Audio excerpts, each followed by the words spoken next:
Good morning, everyone. I hope you are well. Today's learning is dedicated in memory of all those that have Yortzeit today and all those that we are saying Kaddish for during their year. In particular, we wish long life to Stuart Berliner, who I know has Yortzeit, I saw him earlier today. Okay, so good morning, in no particular order, to Clarice, to Caroline, to Rachel, to Martin, to Peter, and of course, Martin, please pass on Refuah Shalema wishes to Andy that he should have a speedy and a full recovery. So my question to you is, quite simply, what do we dream about? What do you dream about? Do you remember your dreams? When was the last time you had a dream? What type of dream was it? This week's parasha, we read about Jacob, and we read about the fact that he's on the run from Esau, and he lays down. He spent 14 years learning, immersing himself, and then he lays down as a dream. What is the dream that a forefather of ours has? So it's an epic dream. Vayetze Yaakov, vayechalom netzud, sulam mitzvasa, rosh makiyah shemaim, v'nei malachei elokim olim v'yordim. Jacob has a dream, and has a dream of a ladder. Remember Michelangelo? He depicted this scene, and there is a ladder going from the heavens to the earth, and it doesn't quite touch the earth. And on this ladder, there are celestial beings that are going up, ascending, and then descending the ladder. So the Medrash says that in this dream, this was a dream of the exile, the painful exiles that Jacob's descendants, the Jewish people, the 12 tribes, would have to endure, the long, painful darkness of exile. And each of there were four beings, four different representations of four different exiles. The first was of Babel. Babylon went up and came down. That was the first exile that we experienced. There was the Persian, there was the Greek, they went up, they came down. Finally, there was the Roman Edom, the Roman exile, and that angel kept on going up and didn't come down. And that represented the fact that we are still in exile.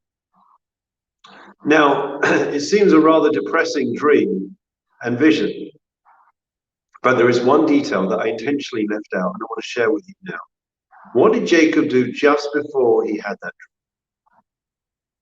Before he lay down, we're told that he put stones around his head.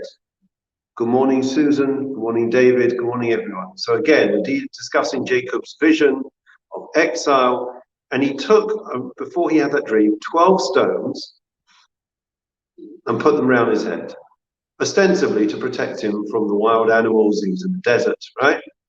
But what's interesting is that when he finished that dream, when he was able to get up,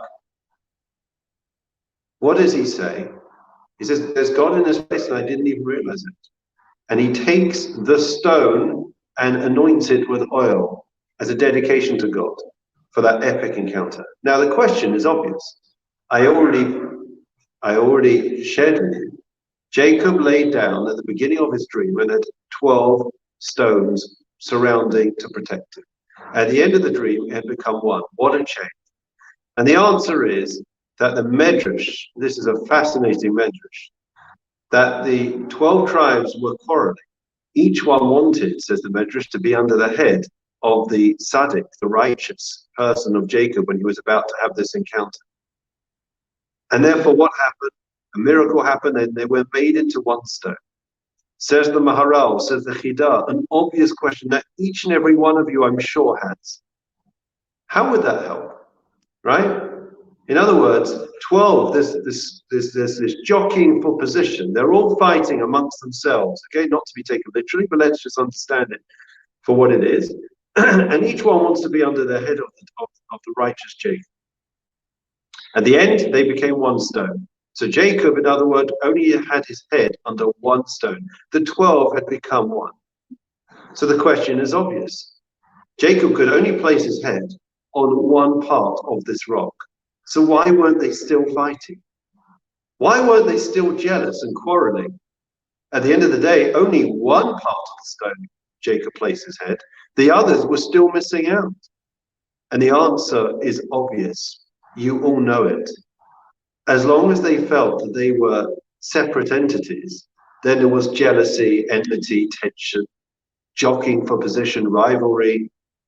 But as soon as they recognized that they were all really one, then the same way it doesn't matter whether your hand does something or your foot does something, whether your eyes see something or whether your nose smells something. It's a total experience because you feel that you are one entity. Once they were prepared, these rocks, to give up on their individuality and become bigger and greater, the sum is greater than the total parts, then they all experienced it, even though it may have been Jacob may have placed his head on one part of the stone and not the other. This was, in my opinion, a critical insight and lesson. It wasn't by chance that this happened, this miracle happened right now. Jacob had just experienced exile. What is the hallmark of the exile that we are in? You know what it is?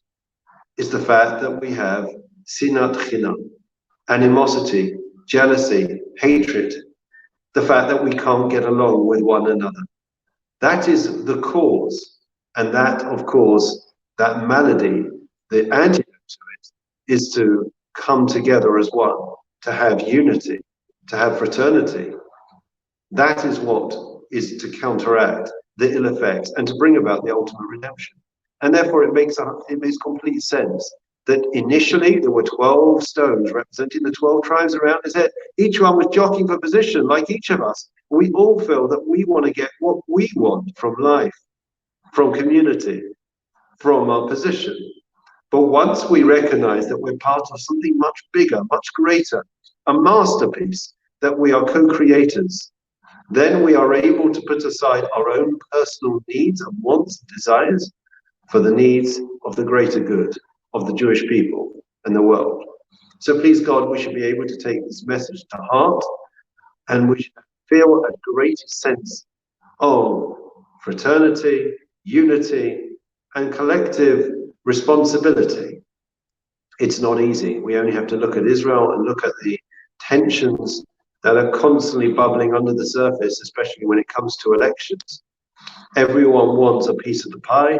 Everyone wants to get out of it what they want, because there is such distrust in politics. But if you actually really feel a sense of oneness and unity, then there is trust. You know that everyone has the best interests of the whole at heart.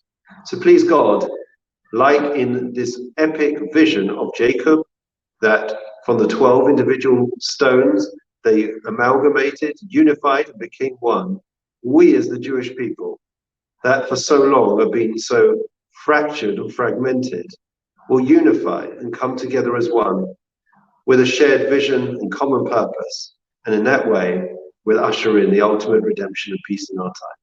Have a great day, everyone. Please God, tomorrow I should be back in my normal location. In the meantime, look after yourselves. Be well.